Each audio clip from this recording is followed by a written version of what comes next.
अगवानपुर में किया गया अजीमोशान सरकारे मदीना कॉन्फ्रेंस का आयोजन। अगवानपुर के मदरसा सुल्तानिया कादरिया में कुरान पाक हिफ्ज़ मुकम्मल करने पर दस्तारबंदी के उपलक्ष्य में एक अजीमोशान सरकारे मदीना कॉन्फ्रेंस का आयोजन किया गया।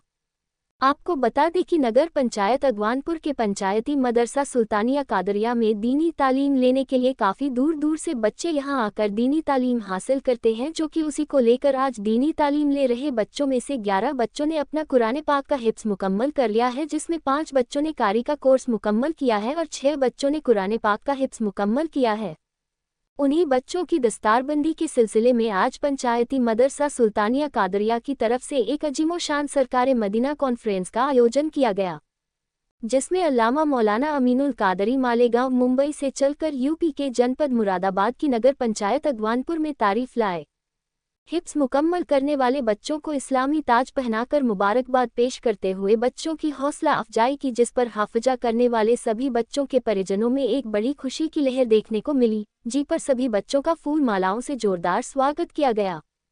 दस्तारबंदी के बाद हजरत अल्लामा मौलाना अमीनुल कादरी ने प्रोग्राम में बैठे सभी आवाम को दीन के रास्ते पर चलने के तरीके बताएं और बताया कि नबी करीम सल्लल्लाहु अलैहि वसल्लम ने दीन की खातिर और अपनी उम्मत की खातिर कितनी परेशानियों से उलझते हुए ज़िंदगी गुजारी है, लेकिन आज हम बेखौफ हैं, हमें अपने ईमान की परवाह ही नहीं है, हम अपने नबी करीम सल्लल्लाहु ताला वसल्लम की मोहब्बत से दूर है, इसीलिए हमें तरह तरह की परेशानियों का सामना करना पड़ रहा है। अगर हम नबी के बताए हुए एक छोटे से तरीके पर भी अमल कर ले तो हमारी ज़िंदगी में 4 चांद लग जाएंगे। काफ़ी समय तक चले प्रोग्राम के बाद कॉन्फ्रेंस प्रोग्राम में शिरकत करने वाले अल्लामा मौलाना सैयद अमीनुल कादरी जिला मालेगांव मुंबई, हजरत अल्लामा मौलाना सैयद मोहम्मद कादरी मुंबई, हजरत मुफ्ती मोहम्मद सुलेमान जामिया नईमिया मुरादाबाद, हजरत कारी फुरकान राजा जिला अमरोहा, हजरत कारी यूसुफ रजा जिला संभल, मुफ्ती हारिस रजा, मुफ्ती फरीद रजा, कारी मोहम्मद रेहान रजा, हाफिज अरशद के साथ काफ़ी संख्या में जहां तहां से खुलेमा तारीफ लाए और सभी ने मुख्तसर टाइम में अपने अपने बयान रखे और दिन से जुड़े बयान सुना कर सभी का ईमान ताज़ा कर दिया। प्रोग्राम की व्यवस्था संभाल रहे कमेटी मेंबर जाहिद हुसैन, मंडल अध्यक्ष आदि के साथ तकरीर सुनने के लिए काफ़ी दूर दराज से हजारों की संख्या में मुस्लिम समुदाय के महिलाएं एवं पुरुष उपस्थित रहे।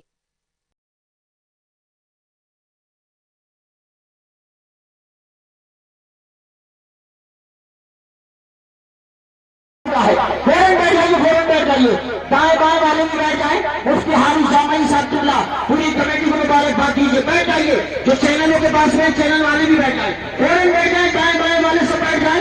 एक बार बैठ जाइए मेरे भाई, बैठ जाइए।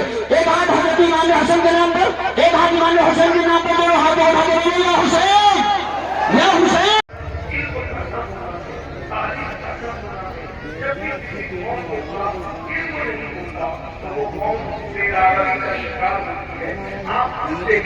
आइए मैं आपके सामने इल्म की बरकत रखना चाहता हूँ। बहुत तवज्जो के साथ सुनें। अल्लाह के रसूल अलैहिस्सलाम जब जमीन पे तशरीफ नहीं लाए थे तो उस वक्त मक्के की हालत से देखने की दस्तारबंदी है, जो उनके वालिदैन हैं और उनके रिश्तेदार हैं, यहाँ आए हैं वो मदरसे के लिए जो ताबुन करना चाहते हैं, बहुत तेजी के साथ आए और मस्जिद मदरसे के वालिदैन भी आए, वालिदा भी कुछ न कुछ भिजवाएं तो इंशाअल्लाह मदरसे का ताबुन भी करें। ये हमारी बस्ती के माशाअल्लाह। और सैयद साहब से थोड़ा दूर रहें, मेहरबानी करें, आप सैयद साहब से बिल्कुल दूर रहें। आप हजरात जो है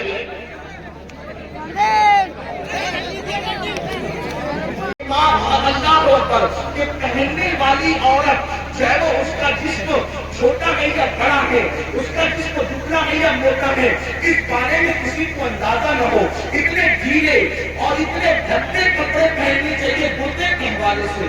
लिबास अच्छा पहनो, लेकिन कुर्ते का कपड़ा भद्दा हो, कुर्ते का कपड़ा चमकीला न हो, कुर्ते की डिजाइन न हो। इमाम गजाली रहमतुल्लाह अलैह ने आज से 900 साल पहले फतवा दिया था कि डिजाइन वाला कुर्ता पहनना चाहिए। मेरी कौम किसी ने बेनमाजी पन का रोना रोया कि कौन बेनमाजी है, सुनाया कि हमारी कौम और है। किसी ने ये दुखड़ा सुनाया कि हमारी कौम में, किसी ने सुनाया कि हमारी कौम माँ बाप की वफादार और फरमाबरदार नहीं है। किसी ने ये दुखड़ा सुनाया कि मेरी कौम के जवान अपनी जवानी को जाय कर रहे हैं, जवानी का मकसद समझ नहीं पा रहे हैं। کسی نے یہ ٹکڑا سنایا کہ ہماری قوم کا حال بھی ہو گیا ہے کہ اگر بہنیں گھر پر آتی ہے تو بھائی کا چہرہ اتر جاتا ہے، وہ بھائی کو بہن کی اہمیت نہیں پتا ہے۔ کسی نے یہ کہا کہ علماء کی قدر نہیں کی جا رہی ہے، کسی نے یہ کہا کہ ادارے نے یہ کہا کہ ماہ رمضان شریف کی تعظیم نہیں ہے۔ جو مشاہدہ کیا وہ ٹکڑا آپ کے سامنے پیش کیا اور دوسرے پروگرام کی طرف رات کے پروگرام کی طرف جانا ہے۔ لیکن غور سے سنیں، معراج کا یہ بھی حصہ ہے۔ فرمایا کیونکہ معراج میں بن کے ایک آدمی بنا نہیں سکتے، من آیاتنا، ہم نے ان کو اس لیے سیر کرائی مسجد حرام سے مسجد اقصی تک تاکہ ہم ان کو اپنی نشانیاں دکھائیں۔ یہ نبی کا دیکھنا ہے، نبی کا دیکھنا ہے۔ جہنم میں لوگ بعد میں جائیں گے، نبی پہلے دیکھ رہے ہیں۔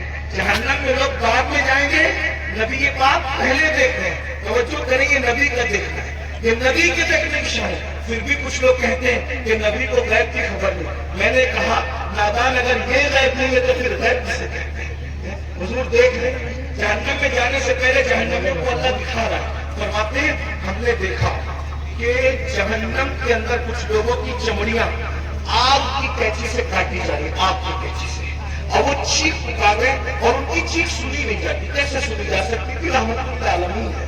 حضور فرماتے ہیں جہنم کی آگ کی قینچیوں سے چمڑیاں کٹ رہی تھی۔ اس پہ ذرا دھیان دیں، دنیا کی آگ نہیں اور دنیا کی قینچیاں بھی نہیں، جہنم کی آگ، جہنم کی قینچی اور چمڑیاں کٹ رہی، وہ چلا رہے ہیں۔ میں نے پوچھا جبریل یہ کون لوگ ہیں؟ اس پہ مرد اور عورتیں ایک ساتھ تھے، وہ ننگے تھے، مرد اور عورتیں ایک ساتھ تھے، ننگے تھے، ان کی چمڑیاں کٹ رہی تھی آپ کی قینچی سے اور چلا رہے تھے۔ پوچھا جبریل یہ کون ہے؟ جبریل امین نے کہا یا رسول اللہ صلی اللہ علیہ وسلم، یہ آپ کی امت کے وہ لڑکے اور لڑکیاں ہیں، وہ مرد اور عورتیں ہیں جو سج دھج کر گھروں سے اس لیے نکلتے تھے، لڑکے اس لیے سج کے نکلتے تھے کہ ان کو لڑکیاں دکھیں، اور لڑکیاں اس لیے سج دھج کے نکلتی تھی کہ ان کو لڑکے دکھیں، اور ایک دوسرے کے فتنے میں بدکاری میں مبتلا ہو جائے تو یہ ان کو آگ کی قینچی سے آج کاٹا جائے۔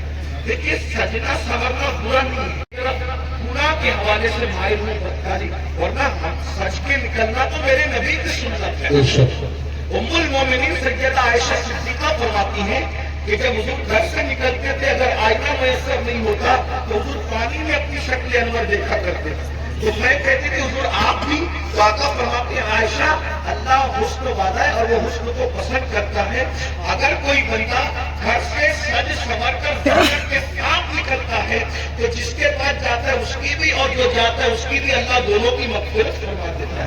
ہمارے یہاں کو نماز کے لیے بھی سج سنور کر مسجد جانے کا حکم ہے، لیکن افسوس اس بات پر ہے سجنے پر اسلام اعتراض نہیں کرتا، سنورنے پر اسلام اعتراض نہیں کرتا، زینت کرنے پر اسلام اعتراض نہیں کرتا۔ اسلام یہ کہتا ہے کہ اچھی نیت کے ساتھ زینت کرو، یہ نیت سے زینت کرنا، عطر لگانا، خوشبو لگانا اور اپنی شکلوں کو سنوارنا کہ معاذ اللہ مرد اس طرح سے کرے کہ عورتیں ان کی طرف متوجہ ہو اور بدکاری میں مبتلا ہو، اور عورتیں کیسے بناؤ؟